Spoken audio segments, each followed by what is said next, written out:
আজ জ্যৈষ্ঠ মাসের কৃষ্ণপক্ষের পবিত্র ফলহারিণী অমাবস্যা উপলক্ষে বীরভূমের তারাপীঠে সকাল থেকেই উপচে পড়েছে ভক্তদের ভিড়। ভোর 4:01 অমাবস্যা তিথি শুরু হয়ে চলবে আগামীকাল রাত 1:51 পর্যন্ত। এই বিশেষ তিথিকে ঘিরে তন্ত্রক্ষেত্র তথা বামাখ্যাপার সাধনভূমি দেবী মা তারার মন্দিরে ভক্তদের ঢল নেমেছে। মধ্যরাত্রির পর মন্দিরের দ্বার খুলতেই চারদিক মুখরিত হয়ে ওঠে জয় মা তারা ধ্বনিতে। শাস্ত্রমতে ফলহারিণী অমাবস্যায় মা কালী ও মহাশক্তির আরাধনার বিশেষ মাহাত্ম্য রয়েছে। সেই বিশ্বাসকে কেন্দ্র করেই দূর দূরান্ত থেকে হাজার হাজার ভক্ত আজ তারাপীঠে উপস্থিত হয়েছেন।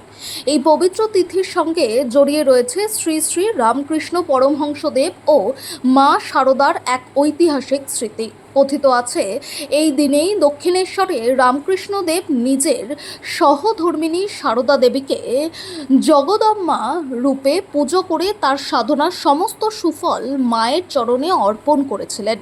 সেই স্মৃতিকে স্মরণ করেই বহু ভক্ত আজ নিজেদের জীবনের কুফল ত্যাগ করে সুফল লাভের আশায় মায়ের আরাধনায় ব্রতী হয়েছেন।